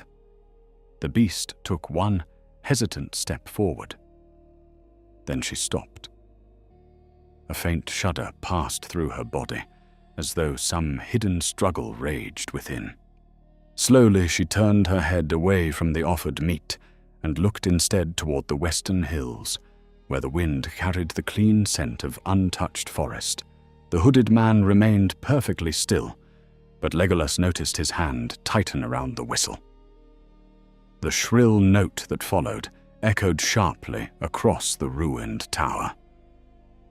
The lynx cried out in sudden agony, collapsing to the ground as if struck by an invisible blow. She clawed desperately at the earth, trembling from head to tail, while the three hunters watched in grim silence. Legolas's fingers closed around an arrow without conscious thought. He had seen enough. Whatever bound these creatures was stronger than chains, and he would not allow the torment to continue another moment. The arrow left Legolas's bow with scarcely a whisper. It struck the whistle hanging from the hooded man's neck just as he raised it for another piercing note. Antler shattered into pale fragments that scattered across the ruined stones, and the sharp sound died unfinished. The great lynx stopped convulsing almost at once. She remained crouched against the earth, breathing hard, but the desperate panic faded from her eyes as though a heavy burden had suddenly been lifted. For the first time since entering the clearing, she looked not at the men before her, but toward the open forest beyond the tower. The hooded leader reacted with remarkable speed. Rather than searching for the hidden archer, he seized one of the prepared baskets and flung its contents across the clearing. Chunks of treated venison landed among the broken stones in every direction. "Scatter," he commanded, and his companions obeyed instantly, each fleeing along a different path prepared in advance. They did not rush blindly into the woods. Every man disappeared toward a separate escape route, forcing any pursuer to choose only one. Legolas was already moving. He sprang from the western slope and crossed the ruined tower in a handful of swift strides. The youngest of the hunters reached the edge of the clearing first, but an arrow buried itself in the trunk of a pine directly before him. He halted instinctively, and that single moment proved enough. Legolas overtook him, twisting the man's spear aside before striking his wrist with the flat of a knife hilt. The weapon fell harmlessly among the leaves, and the hunter collapsed beneath a swift sweep of the prince's foot without suffering a mortal wound. The other two escaped into the forest. Legolas did not pursue them immediately. Instead, he bound the captive's hands with his own belt before retrieving the scattered journal and maps that one of the fleeing men had abandoned in his haste. The great lynx remained nearby, watching silently from beneath the broken wall. She had not touched the poisoned meat despite its strong scent. Instead, she edged cautiously around it, avoiding every piece until she reached the cover of nearby brush. The captive regained his senses only a few moments later. He was younger than Legolas had first believed, perhaps no more than 30 years by the measure of men. Dirt and travel had hardened his appearance, yet fear now showed plainly across his face. He glanced toward the shattered whistle, then toward the forest where his companions had vanished. "They will not return for me," he said quietly, almost to himself. There was no bitterness in his voice, only certainty. "They abandoned you quickly," Legolas replied. The young man laughed once, though no humor touched the sound. "No, they obeyed. There is a difference." Legolas studied him for several moments before speaking again. "Who commands you?" The prisoner lowered his eyes. "If I answer, I die. If you remain silent." The man hesitated. "Perhaps I still die." The prince recognized genuine fear when he heard it. This was not the stubborn silence of a loyal servant protecting his master. It was the dread of someone who believed escape impossible even after capture. Legolas had encountered such fear before, among slaves freed from orcish labor during the War of the Ring. Men could be bound by chains upon their wrists. They could also be bound by terror alone. "I have no wish to kill you," Legolas said calmly, "but more innocent people will die unless I understand what is happening in this forest." "Kva." The captive looked up sharply. "It was never meant to reach the villages." Legolas remained silent, allowing the young man to continue without interruption. "The beasts were to stay in the deep woods. We marked the settlements only to watch how far they wandered." He swallowed uneasily before speaking again. Something changed. They began ignoring the old boundaries. Some answered the whistles. Others fled from them. We lost control weeks ago. That confession confirmed much of what Legolas had already suspected, yet it raised a more troubling question. Why capture them at all? The prisoner stared across the ruined tower toward the distant hills. Our master said the forest itself had forgotten fear. He wished to teach it again. The words settled over the clearing like a cold wind. They explained nothing of purpose, yet they revealed the mind behind the plan. This was no attempt to conquer kingdoms or gather wealth. Someone believed the wild places of Middle-earth should be ruled through terror, forcing every living creature to obey as frightened animals obeyed a hunter's call. It was a vision as cruel as it was unnatural. Before Legolas could ask another question, the great lynx suddenly lifted her head. Her ears turned toward the eastern valley. Every muscle in her body became rigid.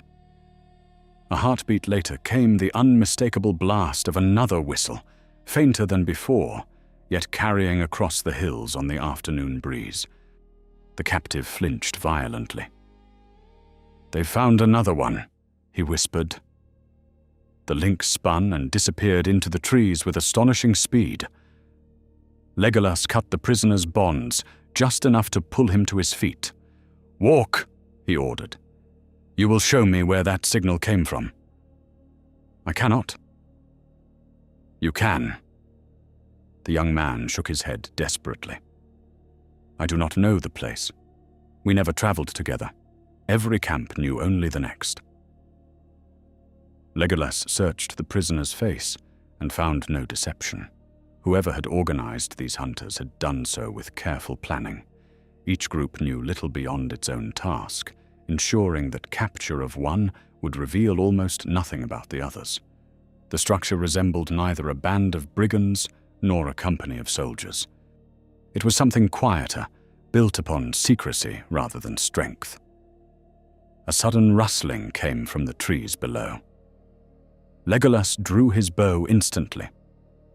Out of the undergrowth stumbled an old stag, magnificent despite its age, its antlers spreading wide above its head.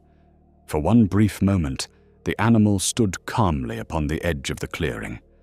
Then another whistle echoed through the valley. The stag screamed.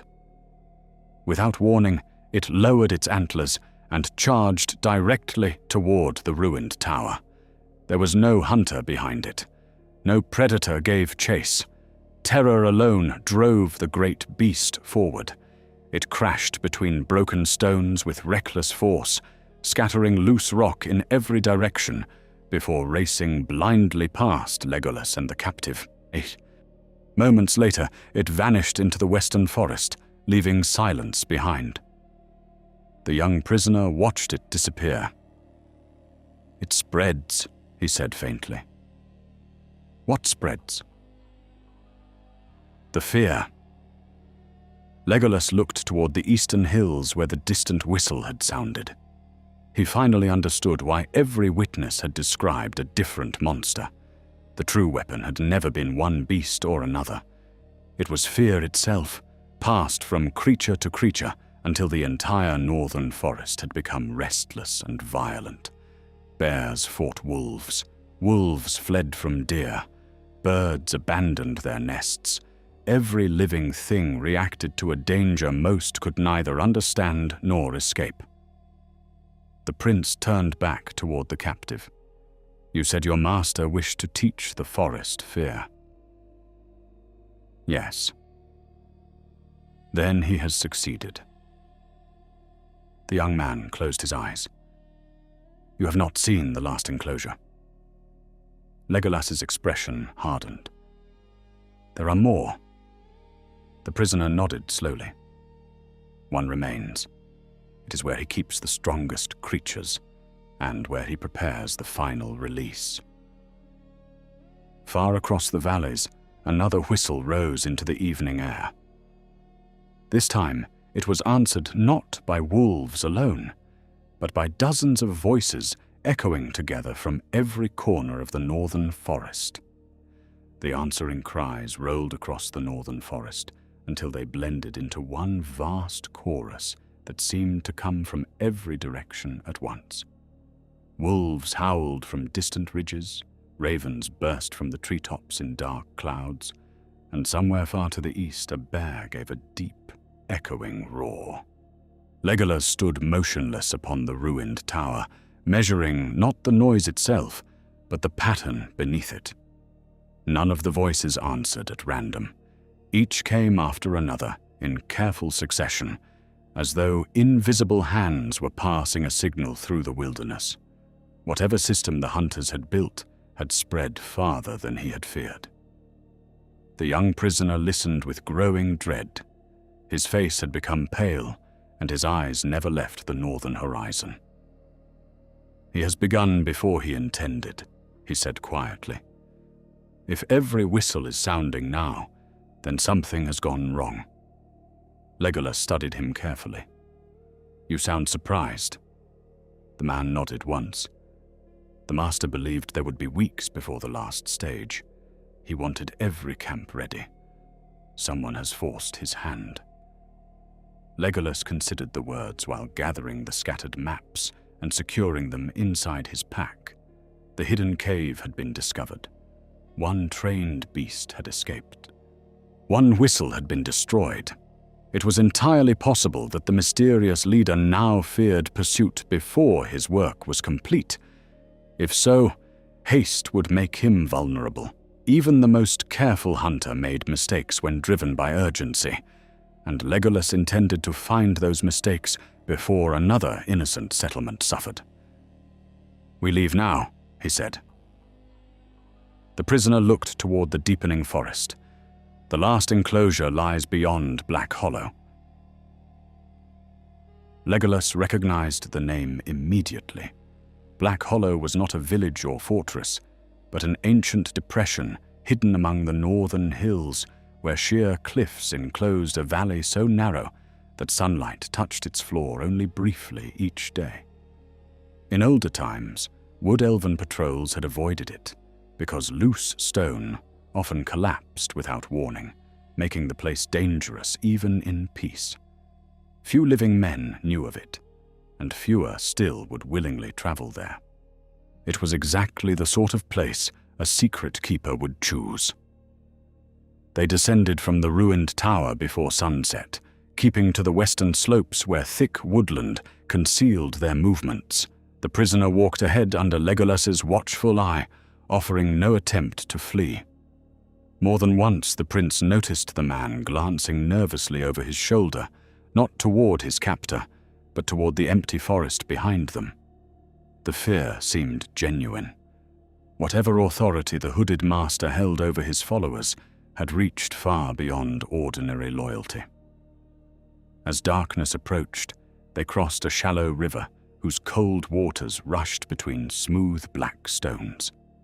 Legolas paused beside the bank after noticing unusual tracks preserved in damp sand. Several belonged to wolves moving north together. Others had been left by deer and wild boar. Under ordinary circumstances, such animals would never have traveled so closely along the same path. Stranger still, none of the trails showed signs of pursuit.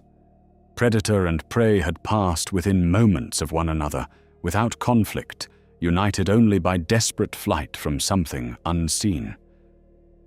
The prisoner knelt beside the water and stared silently at the tracks. "It is worse than before," he murmured. "The whistles no longer call only those we trained." Legolas looked sharply toward him. "Explain." The young man swallowed before answering.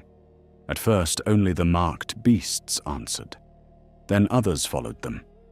Fear spread from one creature to another until every sound carried farther than intended. "We thought it would fade with time." His voice grew quieter. It did not. They continued until the moon rose above the eastern ridges, casting pale light through gaps in the trees. Black Hollow lay less than half a day's journey ahead, yet Legolas refused to march blindly through the night. Instead, he chose a sheltered ridge overlooking the valley below, where they could watch without exposing themselves. No fire warmed their camp.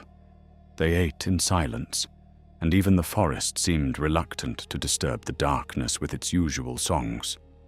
Only the occasional flutter of raven wings broke the stillness overhead. Near midnight, Legolas awakened from the light rest of his people at the faint sound of stone shifting somewhere downslope. He reached quietly for his bow and moved to the edge of the ridge. At first he saw nothing. Then a lone figure emerged among the trees below, climbing steadily toward their position. The traveler carried no torch, yet walked confidently despite the darkness. As the moonlight briefly touched his face, Legolas recognized the grey-bearded elder from the ruined tower. The old hunter stopped beneath an ancient oak and spoke without raising his voice. "I know you are there." Legolas remained hidden. "I did not come to fight." Still no answer came. The old man slowly laid his spear upon the ground before stepping back with empty hands raised. "If you wished me dead, I would already be lying beneath your arrows. Hear me instead." After several moments, Legolas stepped silently from the shadows, his bow still drawn, but lowered. The prisoner gasped softly upon recognizing his former companion, yet the elder paid him scarcely any attention. "You follow the wrong trail," the old man said. "I follow yours." The elder shook his head. "You follow what remains of it." His weathered face showed exhaustion rather than defiance, and deep lines marked sleepless nights beneath weary eyes. "Our master no longer listens to any counsel. Once he sought to understand the creatures of the forest. Now he seeks only to command them." He looked toward the dark northern hills where Black Hollow waited beyond sight. "The whistles obey him less with every passing day. That is why he hastens toward the last enclosure." "Who is he?" Legolas asked. The old man hesitated. "He was once a healer." Those words surprised Legolas more than any answer he had expected. "A healer?" "Many years ago."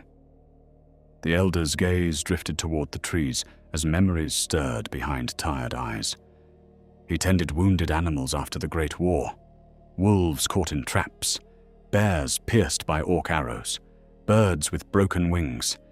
He believed every creature deserved mercy after so much darkness.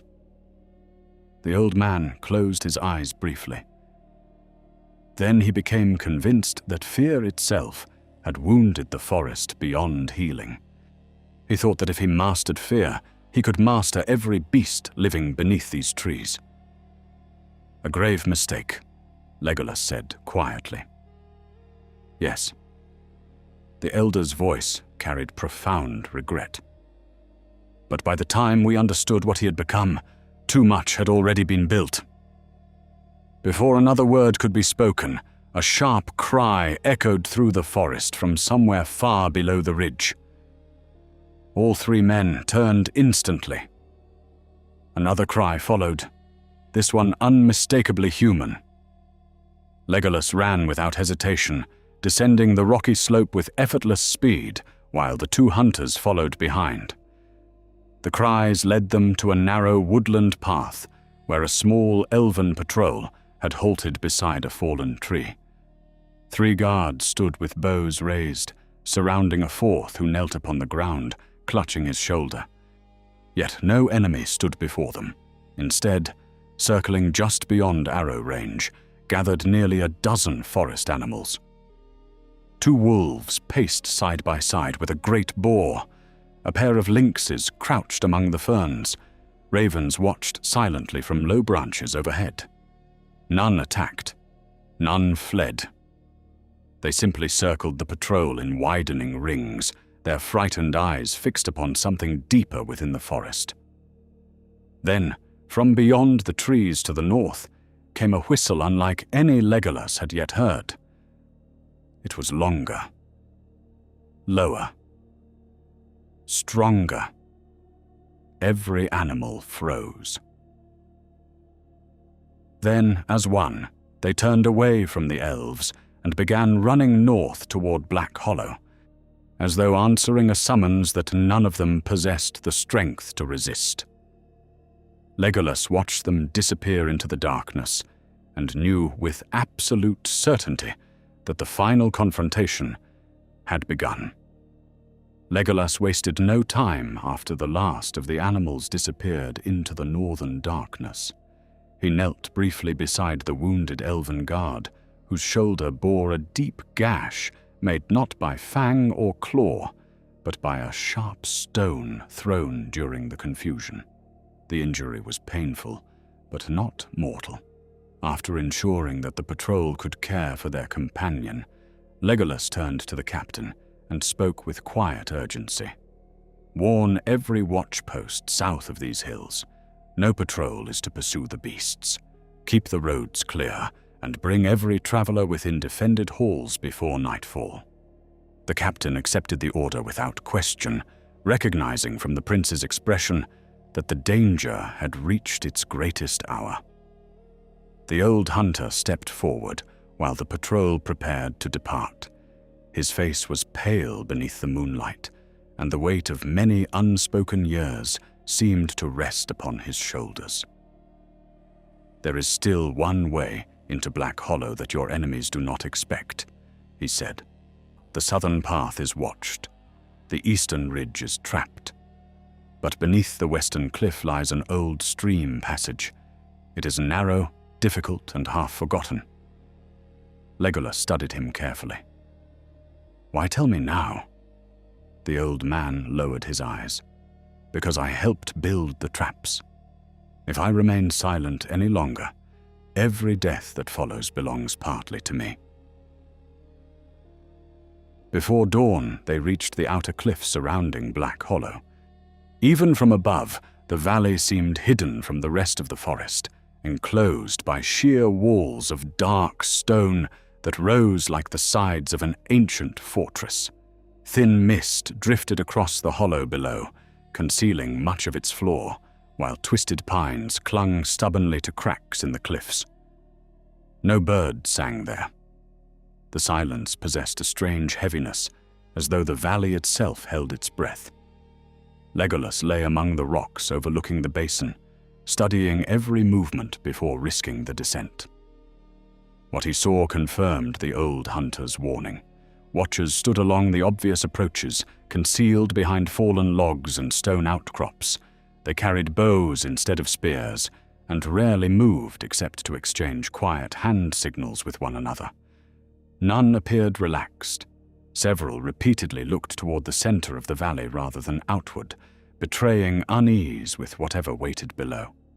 Even the guards feared the work they protected. The western passage proved exactly as the old hunter had described.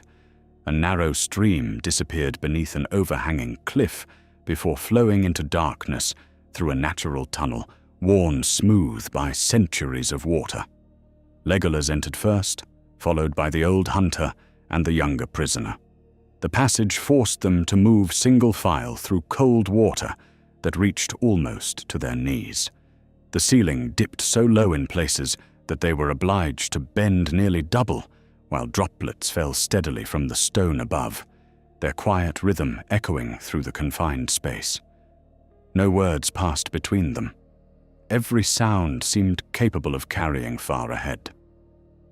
At last, the tunnel widened and opened behind a curtain of hanging roots overlooking the hidden valley.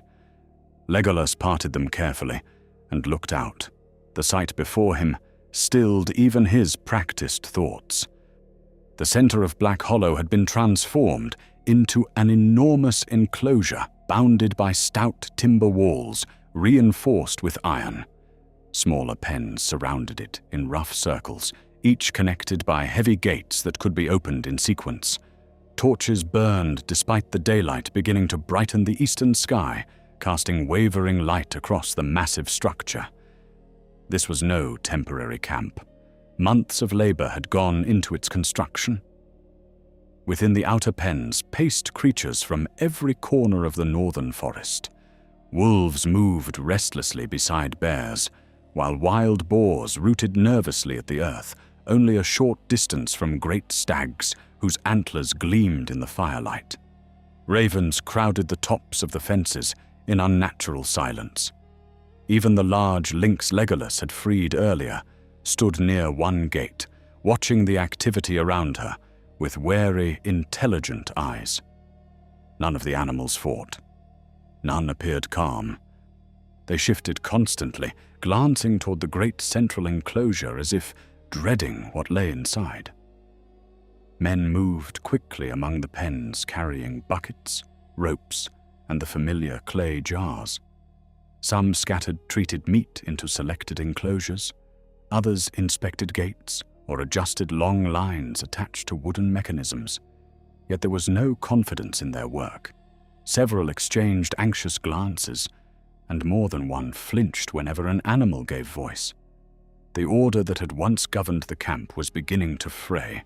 Fear had spread, not only among the beasts, but also among those who sought to command them. The hooded leader stood upon a raised wooden platform overlooking the entire valley. In the clear morning light, Legolas saw more of him than before. He was neither old nor young, his dark hair touched with strands of grey, and his face bore the weathered lines of one who had spent long years outdoors. Nothing in his appearance suggested cruelty at first glance. His movements remained calm, almost gentle, as he walked among the cages. He paused beside a frightened wolf, resting one hand lightly against the bars while speaking words too distant to hear. The animal shrank away despite the quiet tone. The old hunter looked upon his former master with deep sorrow. "His name is Beren," he whispered. Long ago the woodmen called him whenever a horse was injured or a hunting dog fell sick. He knew every herb of these forests and every habit of the wild creatures. Many believed there was no kinder man living north of the forest river. He drew a slow breath before continuing. After the war, he wandered battlefields, gathering wounded animals that had survived where armies had passed. He could not bear what fear had done to them. At first, he wished only to ease their suffering. Legolas never took his eyes from the man below. "Compassion without wisdom may lose its path," he said quietly. It did. The old hunter's voice broke almost to a whisper. He became convinced that every beast carried fear like a hidden sickness. If he could teach them to fear only his voice, then all other terrors would disappear. That was the beginning, the end. He looked toward the immense central enclosure and fell silent. Legolas followed his gaze. At first, he saw only the towering walls surrounding the largest pen. Then something within shifted. Heavy timbers creaked under sudden strain, and dust drifted upward into the morning air. A deep sound followed, not quite a roar and not quite a growl, but something lower that seemed to vibrate through the earth itself. Every animal in the surrounding pens froze where it stood. Even the ravens fell utterly silent. "What is in there?" Legolas asked. The younger prisoner answered before the old hunter could speak. "Every part." Legolas turned sharply toward him.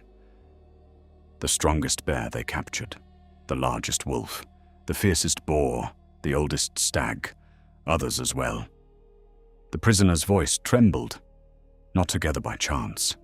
One after another, each was brought there until only one remained alive. He swallowed hard, unable to look toward the enclosure. Beren believes the survivor has conquered the fear of all the rest. Another tremendous impact shook the wooden walls. Several iron braces groaned loudly. One of the keepers stumbled backward, dropping his bucket before fleeing several paces from the gate. Upon the raised platform, Beren slowly lifted a new whistle, unlike the others Legolas had seen. It was longer, carved from dark horn instead of pale antler, and bound with thin rings of polished bronze. He raised it toward his lips with the care of a healer preparing delicate medicine, while every living creature in Black Hollow seemed to wait for the sound that was about to follow. Legolas moved before the whistle could sound. He slipped from the shelter of the roots and descended the rocky slope with silent speed, keeping close to the outer fence, where stacked barrels and timber piles offered concealment. Below him, the keepers remained fixed upon Beren, awaiting his command, and none expected danger from the western side of the valley. The old hunter and the younger prisoner followed as far as the edge of the enclosure before remaining behind, as agreed. Neither carried the skill to match an elf in such a place, and both knew that one careless movement would ruin their only chance. Beren placed the dark horn to his lips. A single deep note rolled across Black Hollow. It was unlike the sharp whistles Legolas had heard before. This sound carried a strange resonance that seemed to settle into the earth itself, lingering after the breath that had created it was gone. Every beast within the surrounding pens stiffened instantly. Wolves pressed themselves against the fences, bears lowered their heads, and the ravens clung silently to the posts as though afraid even to beat their wings. Then the enormous gates of the central enclosure shuddered beneath another crushing impact from within. Legolas reached the platform unseen. With one swift motion, he loosed an arrow at the heavy rope controlling the largest gate. The taut line snapped apart with a loud crack, and the great timber mechanism lurched sideways instead of lifting cleanly.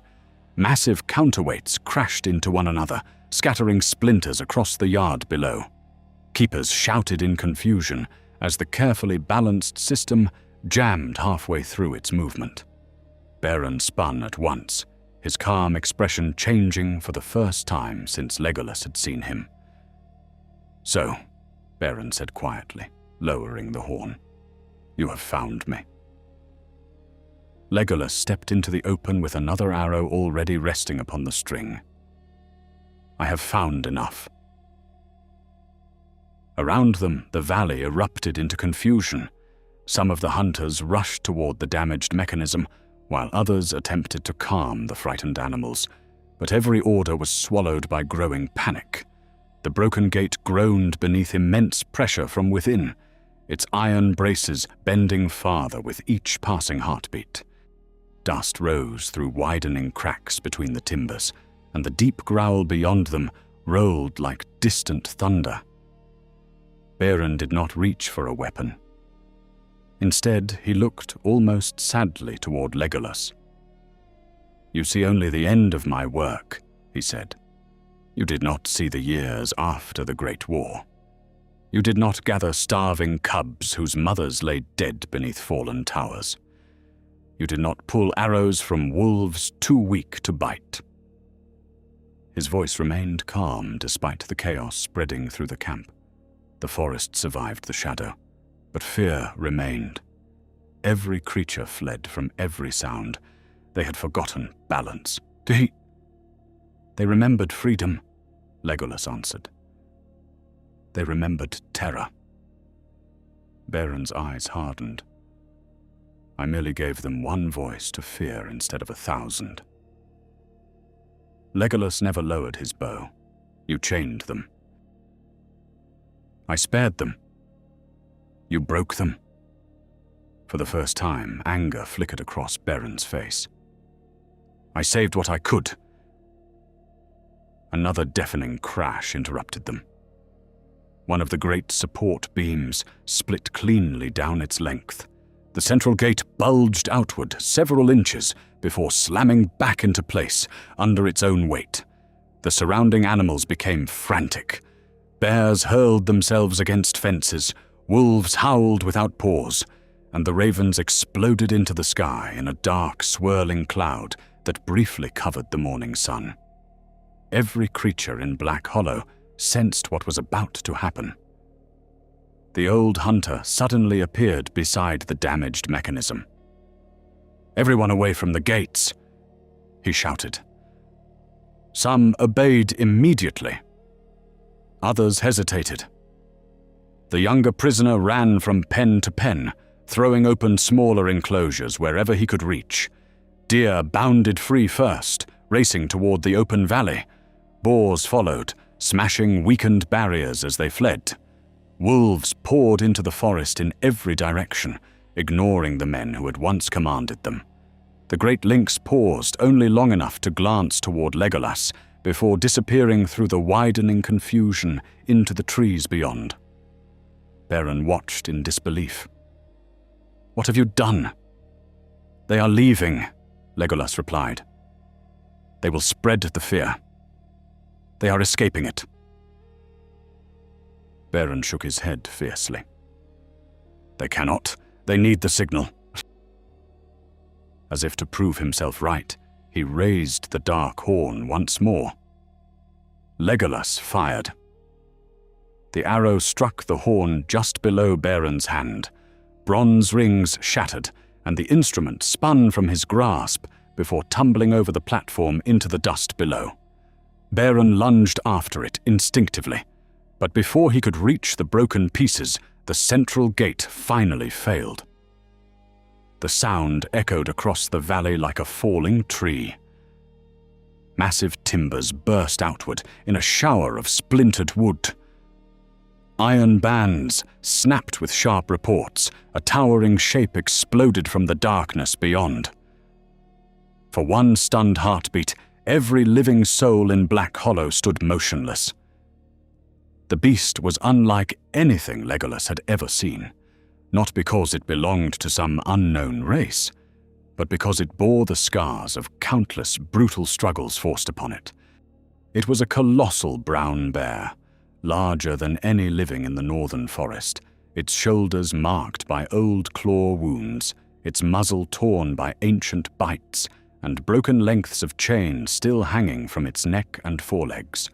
One ear had been ripped away entirely, and cloudy scars crossed one eye, yet the other burned with fierce intelligence. This was no monster born of dark magic. It was simply the last survivor of Beren's cruel experiments. The great bear rose onto its hind legs. It looked first toward Beren, not toward the fleeing animals, not toward the scattered hunters, toward Beren alone. Legolas understood at once. Every whistle, every herb, every cage, every forced battle. The beast remembered the face behind them all. Beren's confidence vanished. He took one slow step backward before whispering almost pleadingly, "Easy, easy." The bear answered with a roar so powerful that birds erupted from distant trees beyond the valley. It charged the platform with terrifying speed, smashing through broken beams as though they were dry branches. Hunters threw down their weapons and fled in every direction. The old hunter barely escaped falling debris as the platform collapsed beneath the beast's tremendous weight. Legolas raced forward, not to attack the bear, but to reach Beren before the collapsing timbers buried him. He caught the man by the arm and dragged him clear only moments before the entire structure crashed into the yard below. Both rolled across the earth as shattered beams rained around them. When Legolas regained his feet, the bear stood scarcely 30 paces away amid the wreckage, breathing heavily, but making no immediate move to pursue. For a long moment, the valley became strangely still. The bear looked around at the broken cages, the shattered whistles, the fleeing animals disappearing into the forest. Then it turned once more toward Beren. The healer who had believed he could command fear now stood defenseless before the living consequence of his own design. The great bear stood among the shattered timbers, its broad chest rising and falling with slow, powerful breaths. Dust drifted through shafts of morning light, settling upon its scarred hide and the broken lengths of chain that still hung from its neck. Around the valley, the last echoes of panic faded as frightened animals disappeared into the surrounding forest. Wolves vanished between the pines, deer leaped through broken fences, and ravens wheeled high overhead without returning to the enclosure. For the first time since Legolas had entered Black Hollow, the whistles had fallen silent. Beren struggled to his feet, his hands trembling despite every effort to steady them. He looked upon the bear not with hatred, but with disbelief, as though seeing an old friend transformed into a stranger. "I saved you," he whispered. "You were dying when I found you." The bear gave no sign that it understood the words. It lowered its massive head, sniffing the air, then took one deliberate step forward. There was no blind rage in its movements now, only memory. Legolas remained between the bear and the healer, though he kept his bow lowered. He judged the distance carefully, knowing that no arrow he carried could stop such a creature before it reached them. Yet neither did he wish to kill it. The beast had become dangerous through suffering forced upon it by others, and he would not punish it for wounds it had never chosen. The old hunter slowly approached from the side, his face pale but resolute, saying nothing as he came. Beren's voice grew stronger, touched now with desperate conviction. "You do not understand," he said, looking toward Legolas. "Without fear, the forest would fall into chaos again. Predators would slaughter freely. Men would hunt without restraint. Every lesson of the war would be forgotten." Legolas never took his eyes from the bear. The forest knew its own balance long before either of us walked beneath these trees. It survived dragons, armies, and the shadow itself. It does not need chains to remember how to live. Beren opened his mouth to answer, but no words came. The bear advanced another pace before stopping beside the broken remains of the platform. Its nose lowered toward the scattered fragments of the shattered horn whistle lying among the splintered wood. Slowly it nudged one piece aside with a heavy paw, then another. The broken instrument rolled across the dirt before coming to rest against a fallen beam. The beast stared at it for several long moments before lifting one great forepaw and crushing it into powder beneath its weight. Something changed. Not in the bear alone. Throughout the valley. The restless cries that had echoed from every pen were gone. The horses abandoned beside the outer fences stopped trembling. Ravens settled upon distant branches instead of circling overhead. Even the wind seemed to return, stirring the grass that had stood motionless all morning. It was as though the destruction of the final whistle had broken the last thread, binding the unnatural fear that had spread across the northern forest. Beren saw it as clearly as Legolas did. His shoulders sagged. "The sound is gone," he said faintly. "It is finished," replied the old hunter. For a long while, none of them moved. At last, the great bear turned away from the men entirely. It walked slowly through the shattered gateway, pausing only once to look back over the ruined enclosure.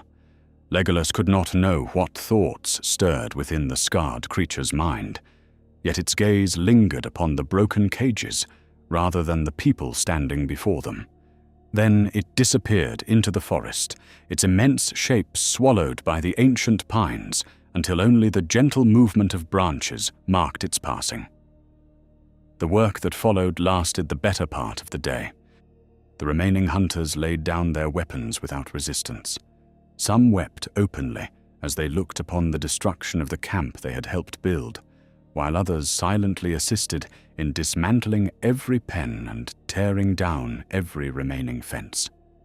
Clay jars containing the bitter mixture were gathered together and emptied into deep pits before being buried beneath stone.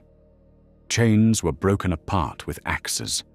The carved whistles that could still be found were thrown into a great fire until nothing remained but ash and twisted metal. Legolas searched every shelter and storehouse one final time to ensure nothing dangerous had escaped notice. He found journals recording years of experiments, careful observations, and endless attempts to perfect control through fear. None contained dark sorcery or forbidden enchantments. Beren had relied only upon herbs, patience, and a deep knowledge of animal behavior twisted toward a terrible purpose. Legolas gathered the records together. Some would be carried to King Thranduil, while those describing methods too dangerous to preserve would be destroyed forever. As the sun declined toward evening, Beren stood beside the ruined central enclosure with his hands bound. He offered no resistance when the elven patrol arrived to escort him south. Before they departed, he looked once more toward the forest where the great bear had vanished. "Do you think it will ever forget?" he asked quietly. Legolas considered the question before answering. "No. Some wounds remain, but memory is not the same as bondage." Beren lowered his head, and this time he did not speak again.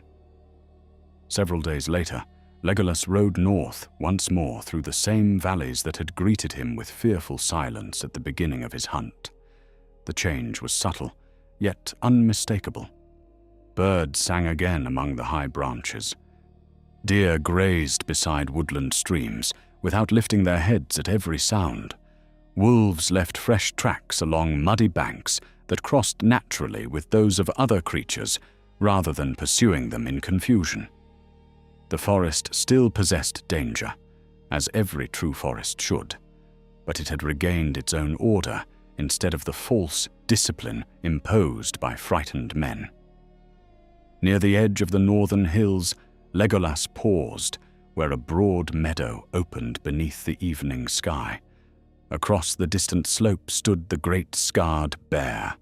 The animal watched him without aggression, the fading sunlight shining across old wounds that would never fully heal. For several moments, neither hunter nor beast moved. Then the bear turned calmly and disappeared into the endless green of Erinlasgallen, leaving only swaying grass behind. Legolas remained there until the last trace of movement had vanished. He knew the scars upon the forest would not disappear in a single season. Some animals would carry fear longer than others, and many places would require careful watching before trust returned. Yet the hidden camps were gone, the whistles were broken, the cages stood empty, and the hand that had sought to command every living creature had been stopped. The mystery that had begun with contradictory tales of an impossible beast had found its true answer. There had never been one monster haunting the northern woods. The beast had been divided among many creatures, each forced to carry part of another's fear, until every part was finally set free. When Legolas returned to his father's halls, he carried no trophy from the hunt. There were no monstrous heads to display, and no songs celebrating the slaying of some legendary terror. Instead, he brought maps, journals, and the truth of what had happened beyond the northern borders. The watchposts remained vigilant, patrols continued their rounds, and the people of the forest slowly resumed their ordinary lives. In the years that followed, travelers again crossed those roads without hearing impossible cries in the darkness, and children born afterward knew Black Hollow only as an abandoned valley where nature had reclaimed broken timbers beneath moss and ivy. The tale of the hidden beast passed into quiet memory, remembered not for the glory of battle, but because one patient hunter had discovered that every part of the beast could be defeated only by finding the hand that had assembled it. If you have walked this road beside Legolas, from the first quiet morning beneath the green boughs to the last fading light over Black Hollow, you may have noticed that the greatest danger was never the strength of any beast. Bears, wolves, and lynxes belong to the order of the world, each fierce in its own season, and each bound by the balance that Ilúvatar set into the living earth. It was the desire to command what should only be understood that turned ordinary creatures into instruments of fear. That is a lesson woven again and again through the histories of Middle-earth. Evil rarely creates life of its own.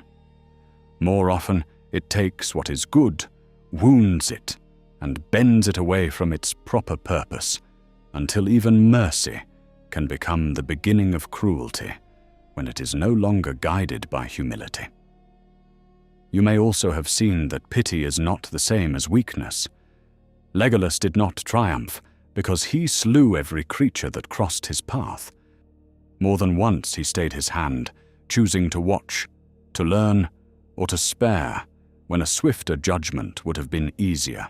That choice echoes through Tolkien's world, where the fate of kingdoms is often changed by mercy shown at the proper hour, rather than by victory won through force alone. A beast released from its chains became a guide instead of an enemy.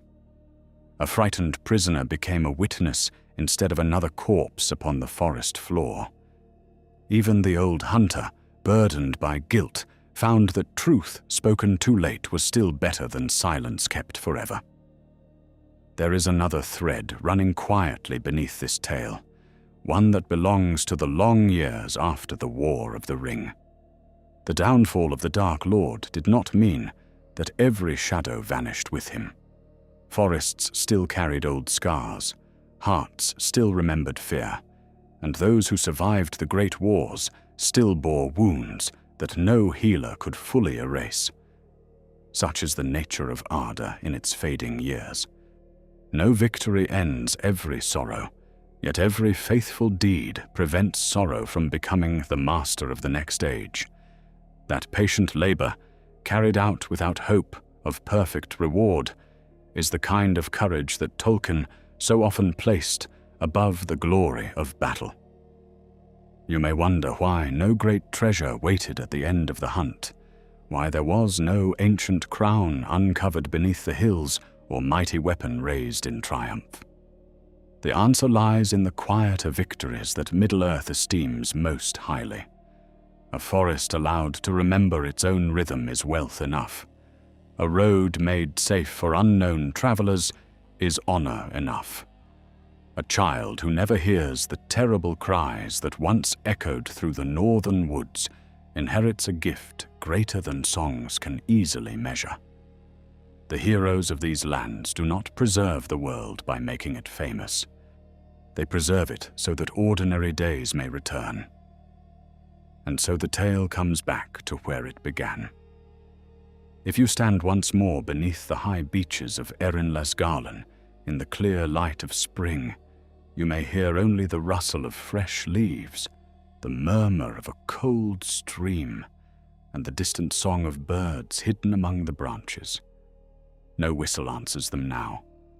No frightened silence presses between the trees. The forest remains ancient, untamed, and full of mysteries, yet it breathes according to its own life again, and Legolas walks its winding paths not as the master of the wild, but as one faithful guardian among many beneath the endless green canopy where the first morning quietly waits.